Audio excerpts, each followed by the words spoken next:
people don't realize this, but dads are really, really, really important in kids' emotional regulation.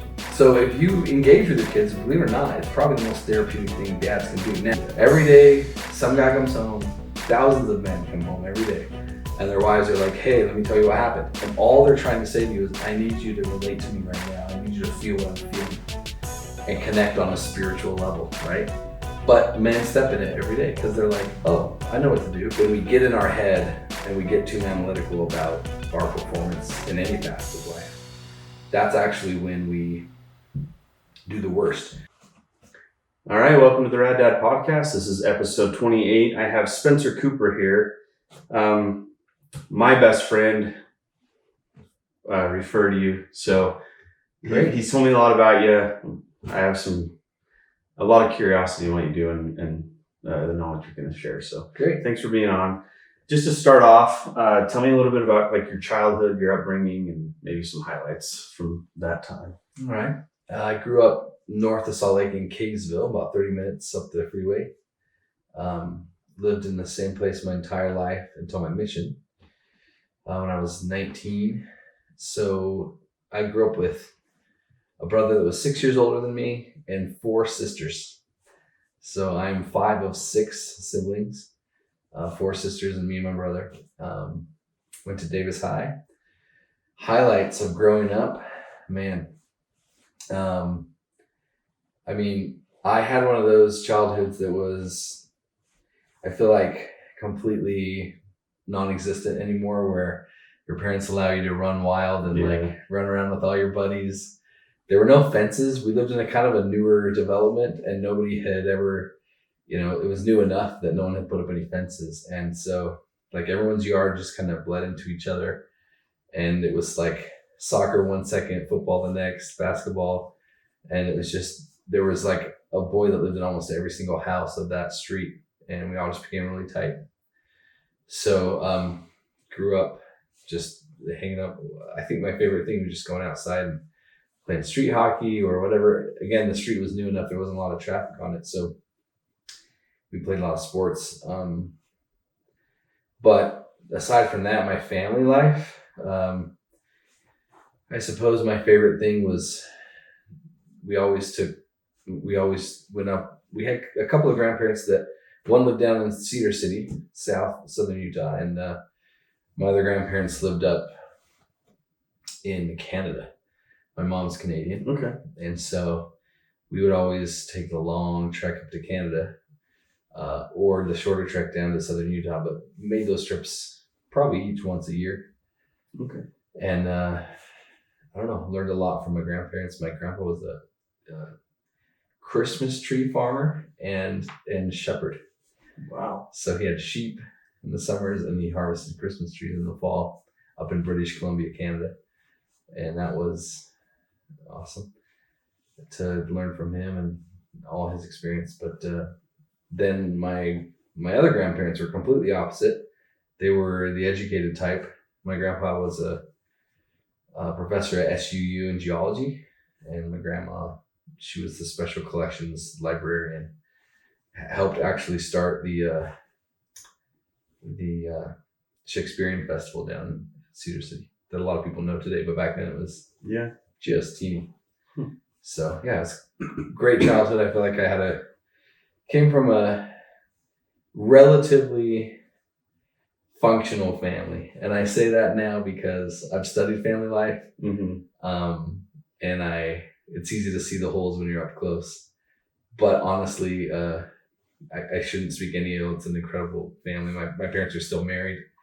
That's saying a lot. I don't have any divorced siblings, which is statistically amazing, and it's a pretty tight-knit family. So can't complain. I had a great family growing up.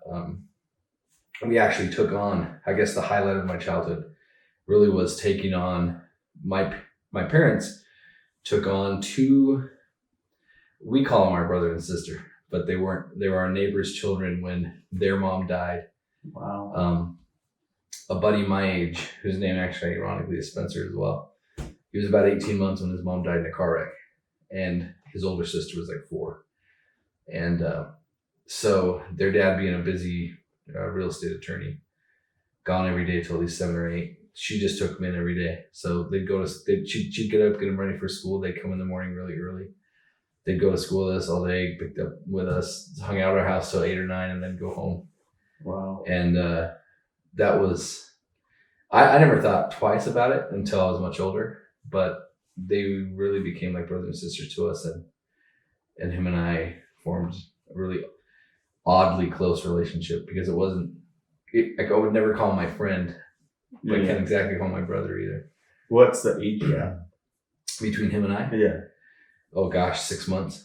Okay. Yeah. Wow. I'm October, he's April. So wow. we were in the same grade and everything. So you literally grew up together. Yeah, it was kind of like it was like having a twin that you didn't really have. You know? Yeah. But it was a really interesting dynamic because him and I would often talk about what it meant. I mean, at a really young age to have parents, just because for him that was something he was always dealing with emotionally. Yeah. Yeah. And so I guess maybe that set the stage for why I went into it later in life. Yeah, that was kind of my question. I was going to leave it. Is that kind of why you chose? You want to talk about your career path and what led to where you are now? Yeah, so I'm a chaplain I'm endorsed by the Church of Jesus Christ of Latter-day Saints, but I'm a chaplain for the Utah State Hospital in Provo. And I help endorse chaplains of the church. Chaplains, for people who don't know, are an odd breed and you represent religious freedom and religious worship rights for all faiths, regardless of religious background. And you're trained in world religions so that you can do counseling, pastoral counseling for any and all faiths. But specifically, you run the services and make sure that everybody, no matter what their faith background is getting the religious supervision and religious provision that they need.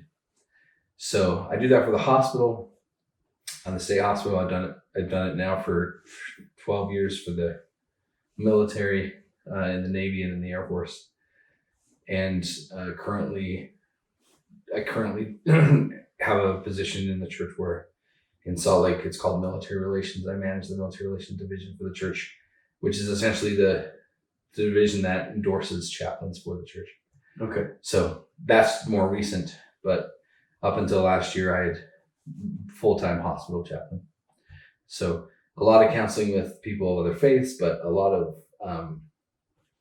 of family stuff, because working in a hospital and working with the Air Force for the last decade and the Navy before that, you run into a lot of family situations. So the Air Force, the Navy, the Army, they don't have family therapists. So it all really falls in those branches of service. It falls to the chaplain to be kind of the first responder for family issues. And then if they need something more long-term, you kind of get them connected with what they need. But so does it fall under the therapy canopy? It does. Okay. I wouldn't say it falls under the, if you're thinking of psychotherapy or like a more clinical therapy, but it is certainly all of our trainings, all of our annual continuing education credits, all done with all those types. Okay. And we take social work and all that stuff. So it's where religion meets social work is what I like to call it, because you have to have the counseling experience and the counseling credits. You've got to have a master's degree to do it. Okay. But your focus is on helping people apply their religious beliefs to their therapy. Okay. So kind of that brought it all together in my mind. Yeah. That completely makes sense. Yep. Was there a moment in your life that had you make this decision, like, that's what I want to be? Yeah, I guess a few. My first experience with chaplaincy was just from enlisting in the Marine Corps after 9/11. When I got home from my mission, 9/11 had just taken place. The country was obviously changed by it. It was kind of a shock for me to get home into that environment. And we just started the war in Iraq, and I felt like, you get home from doing 2 years of service for other people, thinking about other people, and it was kind of like, what can I do here? Life kind of becomes self-centered after that. Yeah, you're going to college for you, dating girls for you, mm-hmm. And I was like, what can I do that's kind of bigger than this? And I realized that joining the military would be something I could do. I was really naive. I had no idea what I was doing. I don't come from like a long line of military family. But I asked my dad, like, how would you go about doing this? And he's like, well, I guess you'd go to one of those recruiting stations in the strip malls that you see all the time. And I literally just walked into the first one I saw, a chaplain in the Marine Corps, and said, hey, I want to be a soldier. And he's like, you mean a Marine?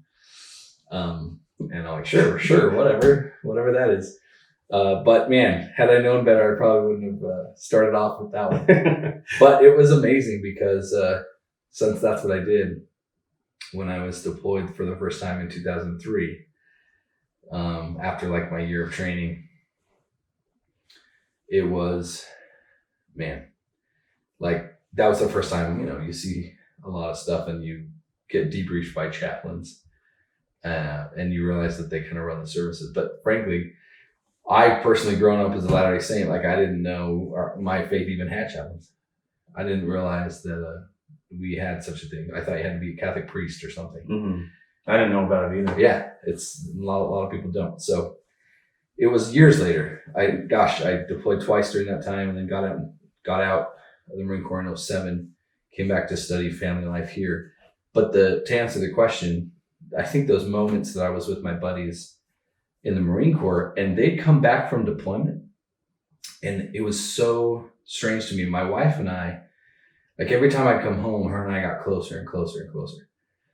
But every time most of my buddies got home, like we watched them struggle, and a lot of them got divorced. A lot of them, one of them took their life. Like a lot of them would start drinking really heavily, and you could tell they were all coping in really more destructive ways. And I felt like my relationship was kind of like a saving grace, Yeah. It made me more and more like committed to that relationship. And so that got me thinking, like, how do relationships affect some people some ways and other people others? Right. So that was when I kind of decided I want to study families. Maybe I'll do family therapy. But still hadn't really thought about chaplaincy. And then I got back here when I was checking out of my base. You have to check out at the chaplain's office in the military because they're just like making sure everything's good at home and you have no final like complaints or problems that later they'll have to pay for through the VA or something. Mm-hmm. So you're going to check out, and I met this chaplain. He was super, super interested in my life, and I thought, this is strange. But I learned later, obviously, that he had seen that I was going to BYU, or that when I told him that was what I was going to do, and he saw I was an 801 area code, so he started asking a lot of questions. Turns out he was an LDS chaplain, and I didn't even know him, but he was one of the chaplains on my base. And a couple months later, he was called to serve as a mission president when he was retiring. He was a really old guy.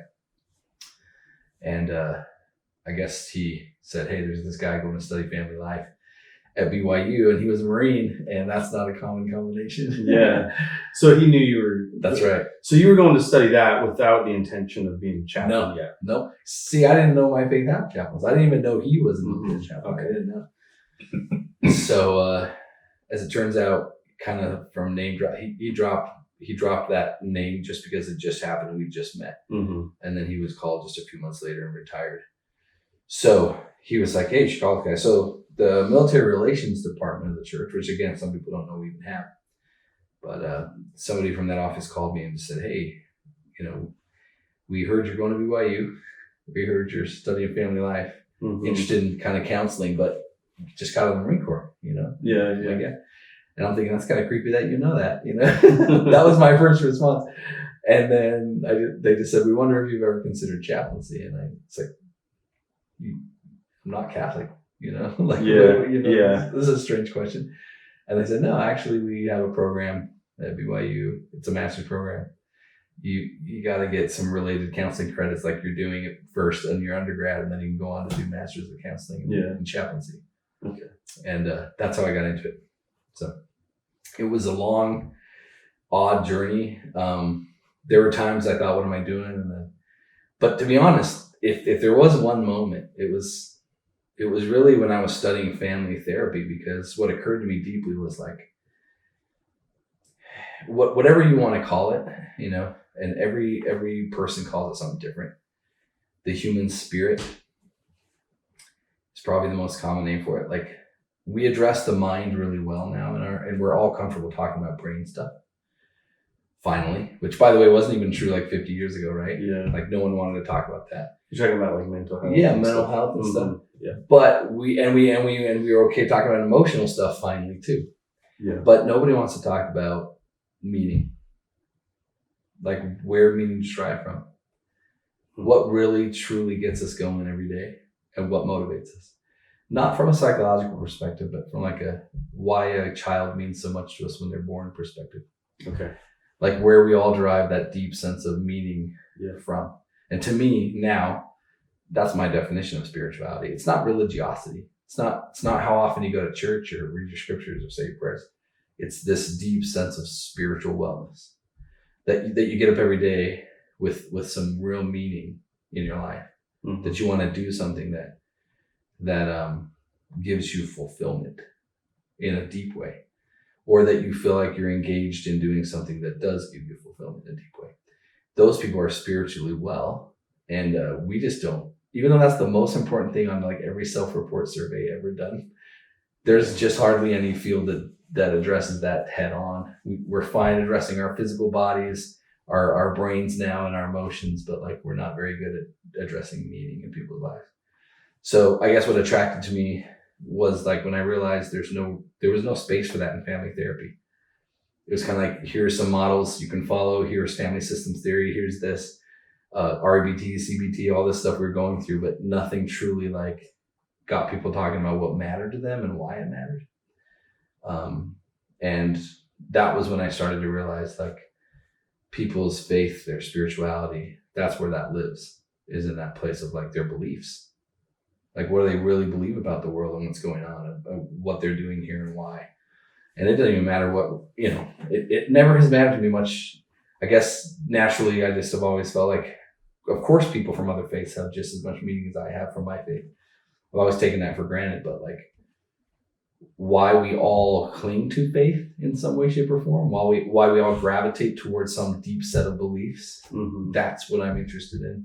Okay. And that's where my counseling really goes. And that's what I do with people when I see them in my office. So it's a form of therapy that to me kind of gets right to the heart of what gets people going, or what's not working in their life. And I feel like it just cuts through a lot of, not that all that is not important, but it's a long way of getting there. And jumping right to the spirituality and the meaning is a short way of getting there. So from your perspective and your experience, do the majority of people have meaning in their lives or not have meaning? Oh man, we are in a crisis of meaning right now. I think everybody has seen that. We don't know what to call it. And a lot of times we make it out simply to blanket statements, say mental health. But what we're really in a crisis of meaning, what everyone truly is, I mean, I think nothing has shown that more poignantly than social media. That there's this huge crisis to be understood as a human being, to be connected. And in the name of social connection, and like, here, look, we have all these social media things that you can be connected. You got your cell phone. We've actually disconnected spiritually from one another. It's the most disconnecting thing there is. Exactly. Yeah. And it is the deception of all deceptions. I always remind my kids all the time, when I'm talking about technology. And by the way, I come from just so you know, I'm not like anti-tech. My dad is a tech guy, and he was an innovator his whole life and loves computers and wrote software and computer programs, and even sold some that he created. So I come from a family that's well versed in technology. But that being said, maybe that's why I've, ever since I was young, realized but it can also be really dangerous. Yeah. And we just do it because we figure out we can. And nobody has ever stopped to really say but should we be doing it? Is it actually healthier for the soul of mankind to be doing this all day long, or to be allowing our kids access to it at such a young age? So I always remind my kids every day the meaning of virtual. Almost every day, at some point, I find some way to say to them, remember what virtual means. Fake. Yeah. That's all it means. It's not real. So while that's a great way to disseminate information, it's not a great way to have a real connection. It's not a great way to have a real relationship. And the more time you spend in the fake world of relationships, the less fulfillment you're going to have in the real world of relationships. Yeah. And we've just substituted that time. We've just flopped it. We used to spend this much time, in real relationships and this much time in the tech world. Now we spend this much time in the tech world and this much time in our real relationships. And just, you get what you get after a while. And I think we owe it to ourselves to kind of wake up and say, hey, why are we allowing that tech to drive our lives the way that it does? We should be using it for all its great purposes, dissemination of information and ability to communicate and predict amazing things like weather and medical outcomes and all the things that it can do that help mankind. But we've really let it dominate our social lives, our emotional lives, and most importantly now it's gotten down into our spiritual wellness. And to me, that's where we really either have to regulate it to some degree. Speaking of regulation with AI and everything that's coming out now, here we go, right? Yeah. Now we won't even know the difference between fake and real. I mean, imagine how that's going to affect us. Right? Yeah. It's scary to think about. Yep. But this has been a topic on several times on the podcast, tech and how we handle that with our children and the impact of it. And I feel like we really don't know the full consequences. And the only way to measure it is time. Yeah. And then let's wait 20 years and see when the iPad kids are having kids. That's right. And it's so scary. The problem with that is as soon as you realize the problem, it's too late. You're now completely doing patchwork. You got this ship that's sinking. You're patching holes. Yeah. What's the likelihood you're not going to sink? Yeah. So I have a 3-year-old toddler, a 3-year-old boy, and a 3-week-old girl. What can I do as a dad to make sure they have that human connection, not just in the family, but outside of the family? So one of my favorite studies ever done on families was done by, among others, lots of people at Brigham Young University, especially headed up for a time by Randall Day, Dr. Day, who actually lived, I don't know if he still does, but he did live for a time not far from here in Mapleton. But he would take a bunch of students up to Seattle, Washington. And they did a huge self-report. Like they took like a huge swath of the population. They went up there specifically because of the diversity of faiths, diversity of ethnicities. They wanted kind of a large swath of the population that was very diverse. Okay. So they started with, 5,000 people who sent in these self-report surveys. And then they, by their own, remember this is their own self-report. So the parents and the children all took these little surveys of how successful they felt and how successful their family was. And they took the ones that scored the highest and they called these their flourishing families. If all the kids and the parents all said, yes, we love our family life, we feel very fulfilled and we're very tight knit, we're close, we're happy. If they all reported that and they got the highest scores, they were picked and selected as the flourishing families. And then it's been going on, I think now almost 40 years. It's been a 40-year long study. And all they wanted to know was, at the beginning, they were kind of biased being Brigham Young University. They were thinking probably if they have if they go to church a lot and stuff, if they have a lot of faith, they'll probably be more successful. But over time, in the first decade, they already realized, no, this is not the case. We have people from all faith backgrounds and some who don't go to church at all. And they're all in the same really flourishing group. So they just wanted to know over time as they kept sending in more surveys, and send them little gift cards for taking the surveys, like what they were doing.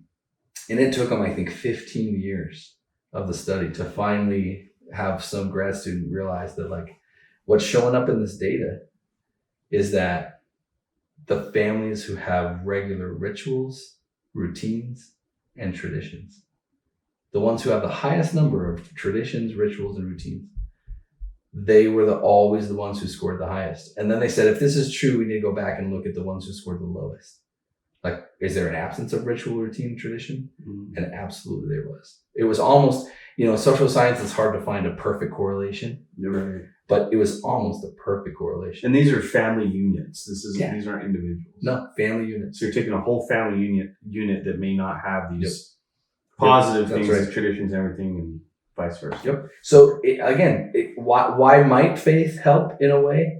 I know statistically, if you share a faith with your spouse, for example, you're 15% more or less, you're 50% more likely to stay together long term. But that could also mean because you were raised in a similar environment. Like there's a million reasons for why if you share a faith. Yeah. But all that didn't show up in the data with the families. What showed up was that so long as these families, regardless of whether they had faith or no faith at all, as long as they had a lot of rituals, routines, and traditions, they thrived at the same rate as someone who was very religious. And so religion might help support your rituals, routines, and traditions. And wherein people derive a lot of meaning out of those rituals, routines, and traditions that, say, a church could provide, it helps them in that respect. But I've come to see as a chaplain over time, but it is not religion itself wherein people derive meaning. That just helps support them in their spiritual journey. Religion can be helpful to spirituality, but if you're only getting the negative consequences out of a religion by two, then it can be very negative. Right. So a lot of times people will say, well, I check all the boxes. I go to church, I read my scriptures, I say my prayers. Why am I so miserable? Yeah. And as a chaplain, I'm like, well, are you even engaged in spirituality? I mean, because going to church doesn't mean you're a spiritual You're just person. checking boxes. That's right. It means you might be going through the motions, but that doesn't mean you're actually deriving deep meaning and connection from it with others and with some sense of the divine, right? Gotcha. So again, that's all to me, the spirituality versus religiosity. But to answer your question, from the time kids are really little, the most powerful thing fathers can do specifically is what they call floor time. Dr. Robinson, he was famous for a little while because he's one of the professors, one of the authors of studies that got correlated with the movie Mean Girls, if you remember back like in the 90s. Oh yeah. Maybe even early 2000s. I can't remember when that came out. 2000s. Early 2000s. But his studies showed that regular daily floor time, when dads would literally, they call it floor time because most often it ends up on the floor with the kids, wrestling or something. But something that you're doing every day with kids that's pretty organic and casual, it's not even formal, but it happens daily, is far more impactful on children, especially from the dads, than, say, the Disneyland dads who take their kids to Disneyland once a year or give them a gift on their birthdays that's amazing, but then otherwise spend very little time with them. So daily floor time has the most positive impact on kids from the father's point of view. And people don't realize this, but dads are really, really, really important in kids' emotional regulation. So fathers actually, believe it or not, have been more linked and tied to how kids develop emotionally than even mothers.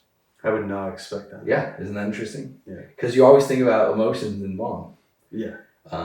And moms have a huge impact too in other areas of kids' life. But emotional regulation, how kids regulate their emotions and how well they do at regulating their emotions, most of that is derived from their relationship with their dads.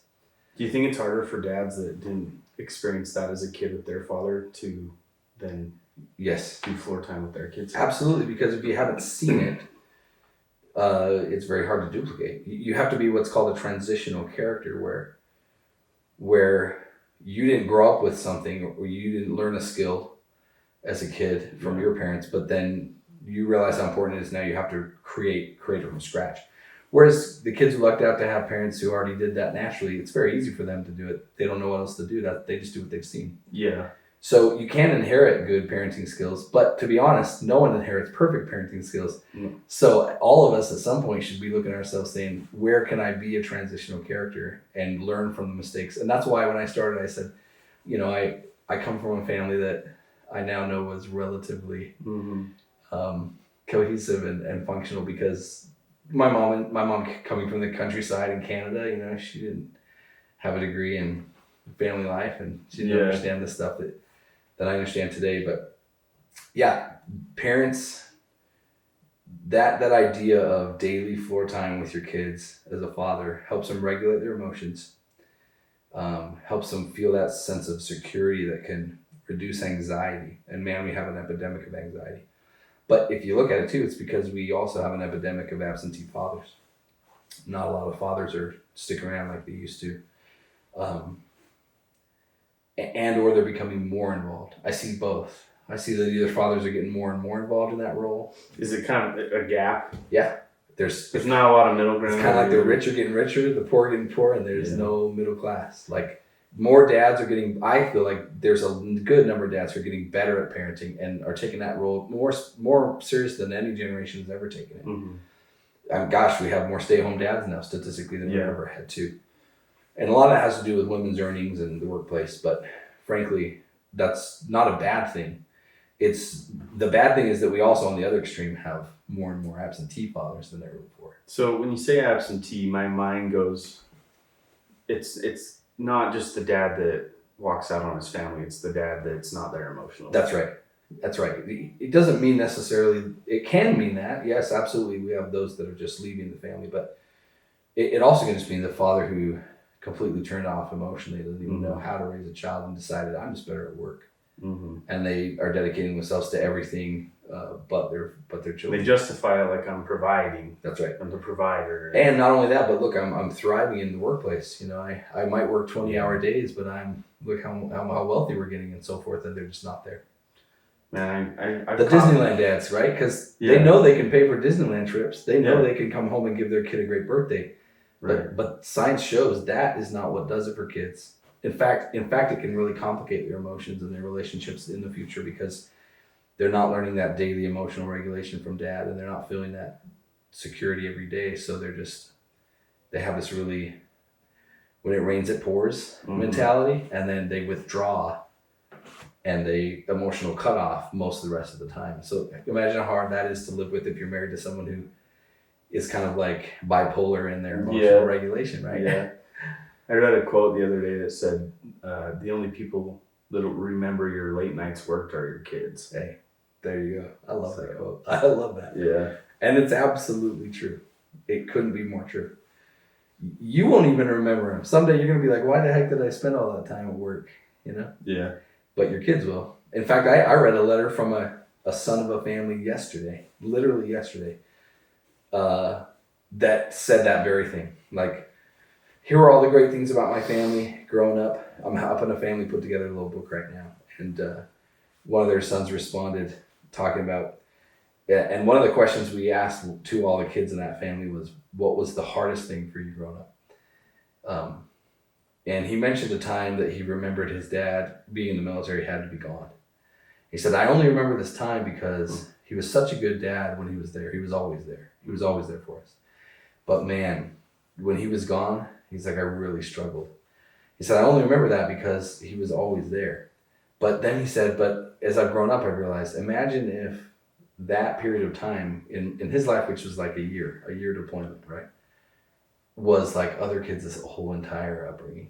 Yeah. And he really pointed out in that letter that, like, when I think of military kids, sometimes when their dads are just gone emotionally, like they're not even there for them even when they are home. Like his letter was basically saying, like, I can't imagine what it'd be like to be raised in a family where the father was either physically gone more than ever or just emotionally not available because his dad was always there for him. But yeah, it's an important thing to realize, like, fathers have a huge effect on their kids' emotional regulation and the outcome of that. And you might think, oh, moms, they do that more naturally. They want to be involved. They tend to gravitate towards focusing more on their kids' emotions. Right. But believe it or not, that's not where they derive their sense of emotional regulation. It's from dads. So I almost feel this weight hearing all this, like, because you don't want to mess your kids up too much, right? I mean, we're going to no matter what, but there's this great sense of responsibility that I feel. And I see it as I cannot do that well until I take care of myself first. Yeah.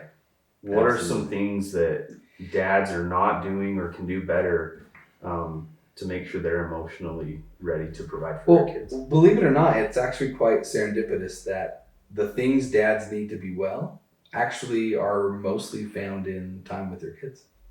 Okay. What dads need to be well are I don't know, there's an incredible line of thought in this social science world, and it used to be an old form of therapy that was very popular, and I still love it and love to think about it and talk about it. But when you think about transaction, the line of thought is called transactional analysis, and the whole concept of transactional analysis is getting people in their adulthood to recognize and realize that everything they got out of touch with from their childhood is actually where they're held up.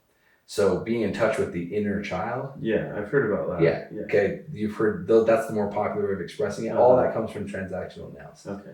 And this was really popular in like the 70s and 80s, right?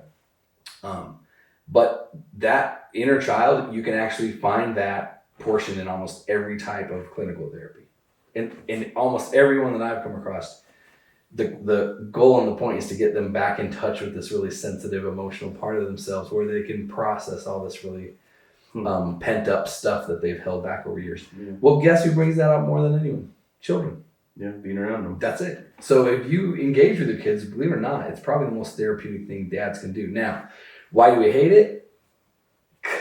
Because we were raised culturally as men to not engage with our emotions. And so we're not only are we bad at it, but it kind of scares us because we're bad at it. Yeah, being that vulnerable. That's right. It's scary. Vulnerability. But you know what? I love that word vulnerability, not because it's popular, not because right now it's kind of a trending topic on YouTube, but like the word vulnerability comes from ancient Latin. The word in Latin that we derive that word from is vulnus or vulne, which means to wound. To wound. So when we say our vulnerability, we're actually saying our woundability. Like, how good are we at being wounded for another human being? Wow. Isn't that awesome? So I say to dads, hey, it might hurt. It might hurt to go out there and put yourself out there emotionally. And it will be painful for a little while, but only a little while. And then once you realize, like, wow, this actually makes me feel really good. I'm more able to be that inner child when I'm around my kids. And that hurt to do for a little while because I wasn't used to it. But now it's really, really healthy.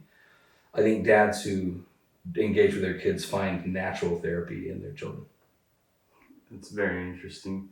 With your line of work, have you ever struggled with like self-doubt? Like I'm trying to help these families, but am I even helping my family? Like stuff like absolutely. That. Like, how do you? Gosh, I was thinking about that on the drive over here tonight. Literally, when you realize like you're helping all these other people and you're doing a lot of good stuff in the world, but where do you draw the line and where do you balance out like the fact that your kids are at home right now and you could be spending time with them? And man, when they get up to be in their teenage years, like my kids are, it's tough because they have a social life and they got stuff, and now their schedules start to conflict with your schedules. When they were little was when it was quite easy. It's like, well, I know where my kids are every night. They're home. Yeah. Now it's like, hey, if I don't look carefully at the family calendar, I might even be home one night and they're all gone, and I didn't even realize that was going to happen. And so then there's 1 or 2 nights a week that I have to be gone, and that might be the night they're home. And so it gets trickier to spend time with kids the older they get. But that being said, the guilt of like, yes, like here I am professing all this stuff for people all day long, and then how well do I live it? Absolutely. I think every father feels that, and if you don't live in the modern world. But that's honestly another byproduct that I believe came directly out of the techno world. Let's even go back to before TVs. I mean, TVs, you could argue, brought the family together, but it didn't give the kid the process time, the floor time with dad, because now he's focused on something else, right? So ever since the advent of television and then everything that came after, each technological step we've taken has actually separated more and more and more parents from that sort of like, let me tell you a story about my life. Let me talk to you about this hard thing that you went through today at school. Let me tell you about what that was like and when it happened to me. And dads used to process that, I would say, more often, even if they weren't culturally more sensitive. But now, because of technology, a lot of times we just use that phone or computer or screen as like, well, let's just watch this. And then if we all felt good after the Pixar film, then I guess we're all good. Yeah, no kidding. And it's like, that's not helping them really attach or bond to you at all. It's just giving them an experience with the television, with the screen. So it's such a black hole. Like it can suck you in. It's so easy to just, well, I got, I'm sitting on the couch and my kid's in the room playing. Let me just hop on Instagram real quick. Yeah. And now I'm again, rituals, routines, traditions. Remember, I'm not against, if a family movie night is a tradition weekly, keep it, Mm-hmm. because that's a tradition and that Yeah. matters. Yeah. But when it becomes your default mode, that's when it's a problem. When it becomes you're like, okay, well, I don't know what to do right now and I'm busy, so I'm just going to hand to my phone, or I'm going to hand to my screen, or I'm going to sit down on the computer and just get a YouTube video going for them. That default mode is the danger. That's the red flag. Like, why am I defaulting to technology when I could be defaulting to 50 other things that have to do with some better connection? Even if your kids truly, and I mean this, a connection with the natural world is proven to be really a resilient factor in kids. Get outside. That's right. Yeah. And if you even gave them more of a connection with nature, you'd be doing a way bigger favor than any time you could give them in the tech world. Yeah. That the countries, the Nordic countries, okay, those Norway, Sweden, Denmark, they start their kids in the maths and sciences way later than we do. I think the age is like 8. We start them from the time they go into kindergarten in first grade. But why do they delay? Because that whole first years of development, they believe that a connection with nature is imperative to their long-term mental health. So they put them through what they call forest school. Yeah. Before they'll even put them into academic school. I've heard of like homeschooling. That's right. Adopting this. But forest school is just this concept where kids get to go out and with supervision explore the natural world and bond with it every day. But in so doing, they're also bonding with their peers. So then they develop social skills naturally, they develop the forest skills naturally, and all the studies coming out of those schools have been just top notch for the kids' emotional resilience and well-being. And then later they worry about the academics, because to be honest, it doesn't matter whether your kid's reading in preschool or not. Every study's shown that if they pick that up young, it doesn't even affect them by 4th and 5th grade. They're right on par with everyone else who didn't start that young. So there's something about when those academic skills can even come online. But what we're missing in our society is more of the social emotional development. And so my wife and I are we both have degrees in family life. My wife's got her degree in family life as well. And everything we've studied has showed us that, that social and emotional development at a young age, which has to do with how well parents are interacting with their kids on a daily basis. That is far greater predictor of future success, even in school, than any academics. So lay off the academics, they'll get it, it'll come. Yeah. Really lean into the social and emotional development of your kids. I love that. Yep. I think the parents need to get outside anyway too. Yeah. A lot more, right? But why have academics become so big? Honestly, social media, I think that's why. Because if someone posts a video of their like 2-year-old reading, oh gosh, then everyone's like, well, gosh, what's wrong with my 2-year-old? And the answer is nothing. Yeah. Nothing at all. In fact, that 2-year-old that's reading on that screen that looks amazing right now, and when he's in 4th or 5th grade with your 2-year-old, they will be on the same exact level. It's just that certain systems come online for different kids at different times. But academia is not the most important part of development before age 7. It's all about emotional and social development. What's a lesson that you've learned in your career path that has just surprised you? Surprised me. I think maybe one of the single most surprising things that I've learned,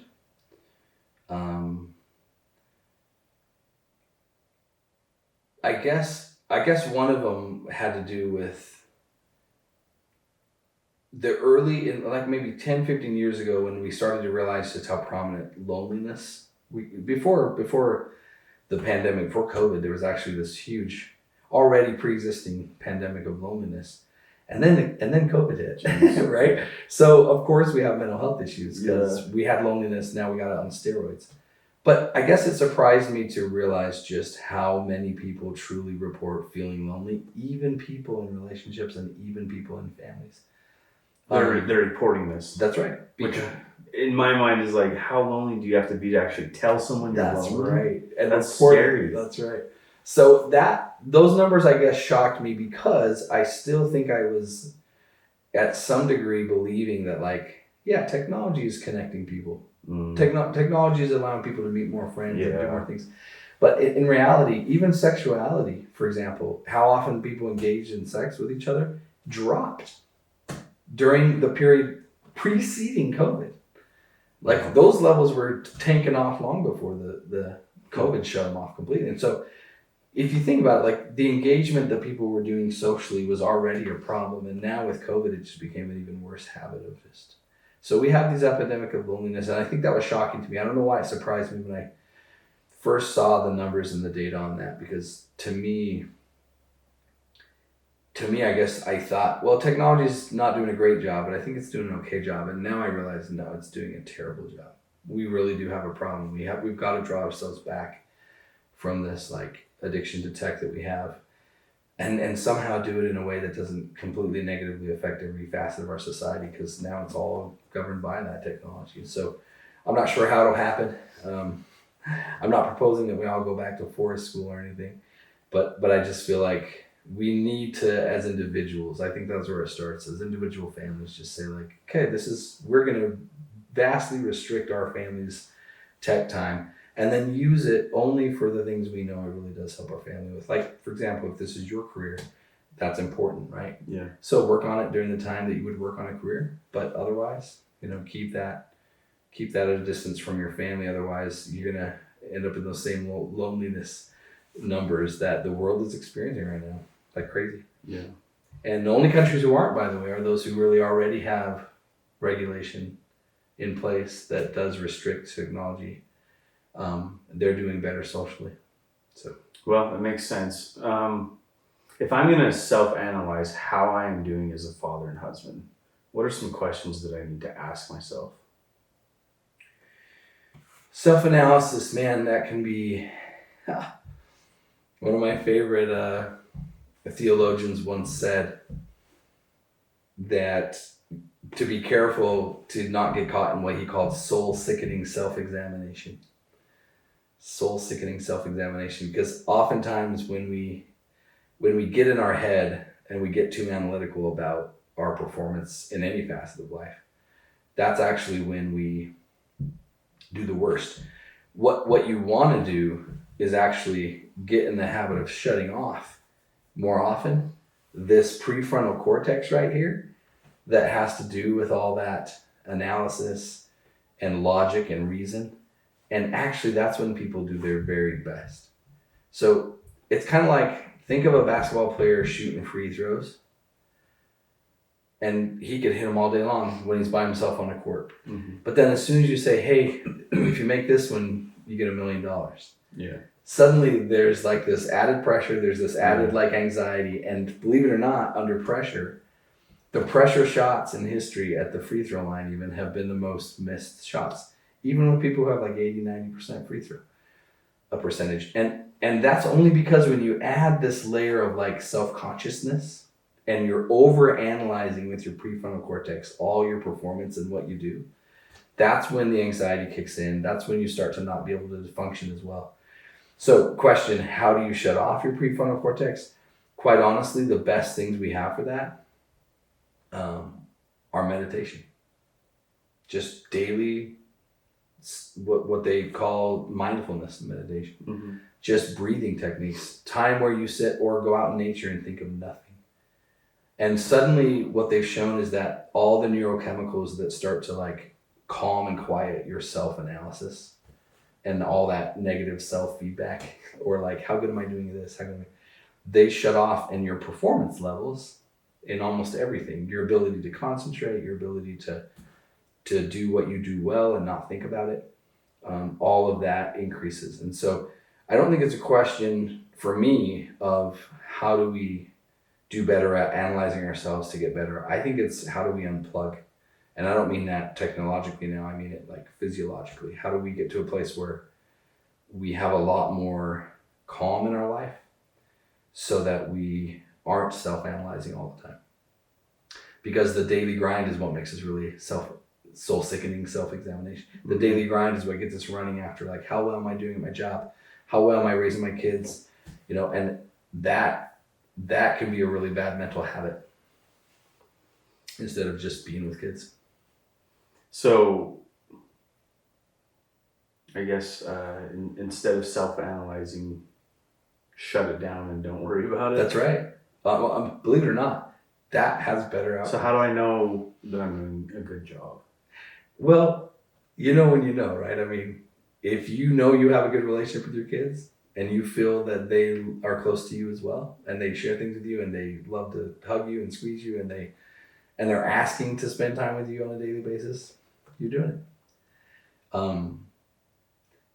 But I've seen people who try to make like, okay, how much time have I spent with my kids this week and start writing it all down and stuff like they're trying to prep for a marathon. And it's just, even if it did increase the time you spent with your kids, I would think that it would put you in a mindset that when it wasn't as focused or connected with your kids, because you're like, it's kind of like what we said about going to church. It become like, box. Yeah, you're just checking a box.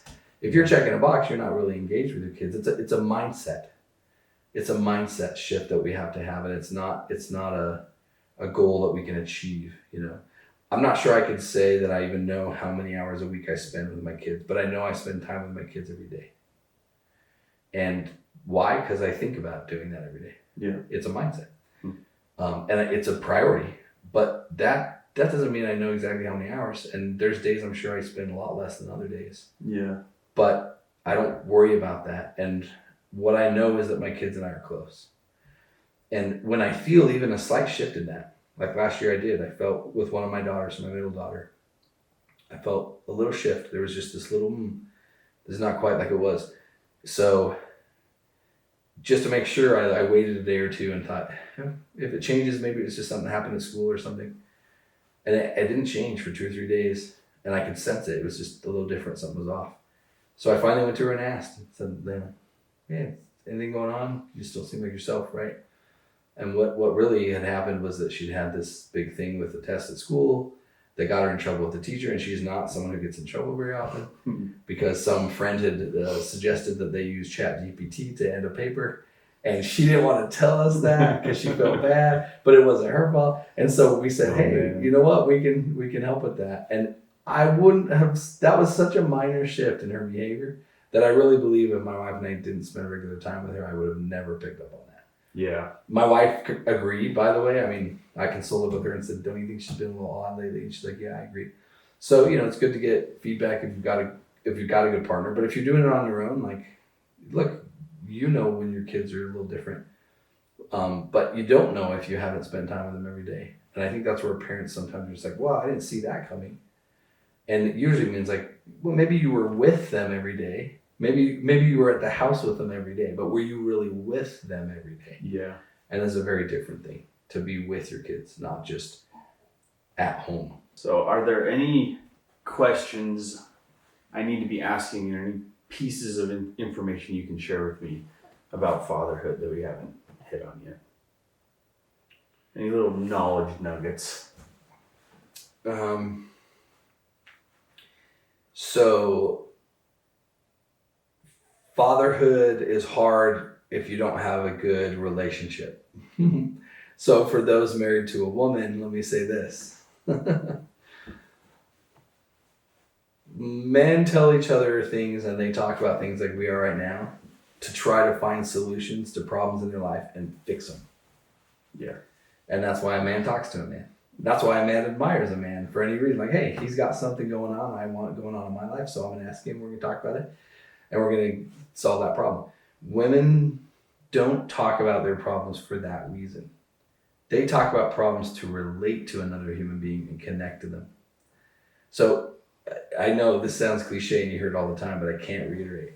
If you're struggling as a man in a relationship, then you're going to be struggling as a father. Because if you don't have your needs met, right, which comes primarily through that relationship with your spouse, then of course you're not going to be emotionally available for your kids. And the first thing, it's very counterintuitive, but I'm telling you, like, it'll help a ton. The first thing fathers can do to be better fathers is be better husbands to their wives, and that involves the skill of listening. Not even telling them what's wrong, not telling them their problem and how to fix it, not trying to correct them every day. I know so many dads who just spend so much time correcting their spouse, and I'm guilty of that too. I'm totally guilty of like getting into that mode where I'm just telling my wife, "Hey, I think we could do this better. I think we could do that better. I think if you did this and that, the kids would be doing better." But that's because we're very analytical as men, and we analyze everything and we just want to fix it. But women want to relate. So they talk to people about their problems, not to find solutions to their problems, believe it or not, but to relate to someone else about the same problem. So if your wife comes home one day and tells you how hard her day was, don't tell her how she can like do 50 things to fix it.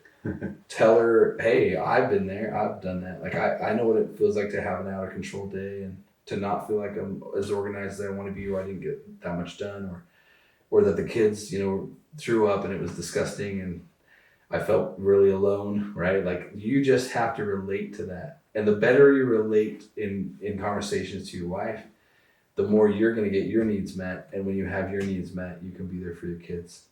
So it's a very counterintuitive process to actually say less and listen more. But I'm telling you, that's the first step to great fatherhood, because it's the first step to a great relationship. And that's vital to your ability to be a dad. Awesome. I love it. Yeah. And it's the answer we may not want to hear, man. That's right. That's right. To listen more, but Just we've heard it before more. And we're going to have to hear That's it right. again, right? Get really good at just listening on a therapeutic level. Chaplains call it holy listening or sacred listening. You're listening so well that just from listening to another human being, they're like, man, I feel really good right now.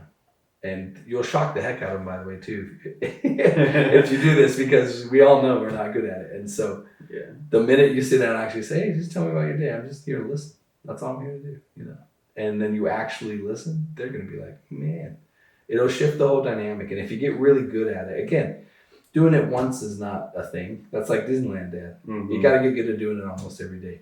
But it doesn't take that long either, They don't want it. I know it's hard to listen sometimes. Men don't hear women with the same part of their brain that women hear men with, believe it or not. Yeah. So men hear women's voices like in the same part of their brain as music. And that's why when women speak, sometimes we can quickly go to listening to the sound of their voice without thinking about it.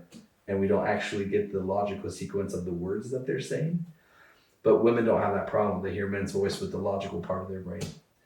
The same part of the brain that men hear other men's voices from. And so it's a very strange thing that it is easier for men not to hear women because they process it with a different artistic part of their brain. But that being said, you got to get good at listening to the logical, sequential, what your wife is saying to you so that she feels heard and understood. And in that moment, you'll realize, it doesn't take forever to connect with my wife. It just takes a really good listening ear.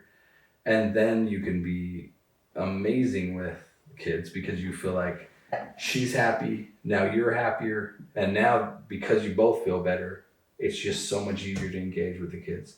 Because when you're fighting or she's mad or you're mad, it doesn't matter. It ruins the whole dynamic, and neither one of you are good parents at that point. Mm-hmm. So it starts with the nucleus, right? And you two are the nucleus of that whole nuclear system. And if the nucleus is not healthy, then parenting becomes very difficult. So focus on your relationship, and I promise parenting will come. But a lot of people focus on parenting to the detriment of their own relationship. And then they wonder why, what happened to our kids? Isn't divorce rate higher once kids are out of the home? Yes. There's some statistics. There's 3 big spikes in divorce rate. The first one is the first year of marriage. Believe it or not, if you survive the first year of marriage, you're already ahead of the statistical game. Because most divorces that take place in the first year. Then there's another second spike, but it's not as big as the first year, but it comes after the first baby. Mm-hmm. So when, for the first time, you actually have to become parents to a child, that can introduce that's when a lot of people realize how different their upbringing was and how different their families were. It magnifies your relationship. Right. Yes. Yeah. But the third spike in divorce doesn't come till way after. And it's the only other big spike in divorce rate, and it happens at the empty nest. So if you spent all those years growing apart, she's been doing her thing, you've been doing your thing. And again, and they haven't been focusing on the relationship because they've been focusing on being such good parents. And it's the saddest kind of divorce I've seen in a counseling office, frankly, and I've seen a lot of them. Because they spent 20, 25, 30 years together. Yeah. And now they don't even care about each other. Mm-hmm. And it was because they were trying so hard to make life good for their kids that they forgot to make life good for each other. And Wow. And then it didn't matter. And by the way, if you think, well, it wouldn't matter, the kids were all grown by then. No, it affects them just as much in adulthood as it does. Almost, I shouldn't say that. The worse, the younger kids are, yes, the harder it is, and it affects their whole life. But it still very much affects children who are adults whose parents divorce. Right. And it affects the likelihood that they'll get divorced as well. Okay. So don't think that it doesn't matter if, well, we'll just stay together till the kids are gone. It's like, well, you're still going to affect them negatively. And I'm not saying stay together at all costs if you're in a toxic relationship or you're in an abusive relationship. I mean, those are all reasons to definitely leave and get help. But where it's just something that you just haven't worked out between you two, right? You got to focus on that before you can be good parents. Because if you're not good, then there's no way you're going to be good parents. Yeah. I can't think of a better way to practice listening than being a podcast host. Right? Yeah, so maybe the whole purpose of this podcast is to just practice listening. Honestly, if you took your wife down here and put her in front of this microphone every day and you said, hey, tell me about your day, I just want to record it, she would, man, you guys would have the perfect relationship. The other week, she's like, why haven't you had me on the podcast? There you go, see? I got to practice more. I'm not there yet. That's it. That's all they want. And it took me years to realize. I mean, I'd studied that, I'd read that, I'd heard that, but it took me years to realize how true it was. Like women, I think the most confusing thing to guys about their wives is that they don't talk about problems to fix problems. They can. It's not that they're incapable of it. They go to work every day and talk about problems and fix problems every day. I'm not saying that women are incapable of that. But when they talk to you as a significant other, as a deeply connected relationship, what they want is for you to relate to their problems. They don't want you to solve their problems. And men step into that problem every day. Yeah. Every day, some guy comes home. Thousands of men come home every day. And their wives are like, hey, let me tell you what happened. And all they're trying to say to you is, I need you to relate to me right now. I need you to feel what I'm feeling and connect on a spiritual level, right? But men step in it every day because they're like, oh, I know what to do. We could do this. They're like going to caveman mode. That's it. Yeah. Or they run off and go into their man cave and don't even listen. Yeah. So one way or another, they're either trying to fix the problem, which is not what she wants, and makes her feel like you're critical of her, or they run off and say, I can't take this right now. I'm going to go do some man cave time. And because they get into the habit of feeling like, when I come home, my wife throws all these problems on my feet. Yeah. And she's not actually trying to throw them at your feet either, by the way. She's just trying to connect with you. And so don't think that when she tells you, see, because that's the problem. A man says, if a man says, hey, guess what happened today? This was a problem. The expectation is he wants me to solve it right now for him. Yeah. She doesn't, I promise. You don't even have to worry about coming up with a solution. She doesn't want it. What she wants is connection in that moment. And men fear that they need to be the ones with the answers. They think, well, she wants me to solve this problem right now. So they get all anxious and then feel like they got to run away from the problem into their man cave. Yeah. But that's not what they want. That's not what they want. They just want a minute of reflection and sort of like, oh man, that's hard. Like I get that. That must have been a really hard day. That's it. And say that about 3 times throughout the duration of a 30-minute conversation when you get home, and I promise you, your life will get really good really fast. Awesome. Yeah. I love it. Well, to wrap up the podcast, I always ask the same question at the end, and that is, if there's one lesson you want to leave with your kids when you're no longer here, what is that lesson? One lesson. I mean, it changes by the month and the year, I suppose, because we're always changing. But right now, my feeling would definitely be making them realize deeply that like they're more capable than anyone ever believes they are. Everybody feels so limited by their life experience or by, well, I didn't grow up in a family that did that. But to be honest with you, everyone feels that way. Insecurity is a very common human thing, even among the most famous of celebrities. Even among the most successful CEOs. As a chaplain, I had access to government leaders and their counseling situations and military top generals of the armed forces who, believe it or not, suffer with these same exact feelings of insecurity. And I would just tell my kids and want them to realize that like, it's okay. It's totally normal not to believe in yourself naturally. But believe me when I tell you, everyone else feels the same way. so you're just as capable of anything you want to do in life as anyone else, and you don't have to restrict yourself to what you feel like you're good at. You can just say, hey, whatever you want to do, you can do, because the world was created by people who are no more intelligent or capable than you. Awesome. Yep. Well, thanks for being here and being a guest and sharing your advice and thoughts and experiences. Yeah, thank you. I appreciate it. This has been great. Awesome. Thanks. Okay. Sorry, we went a little over than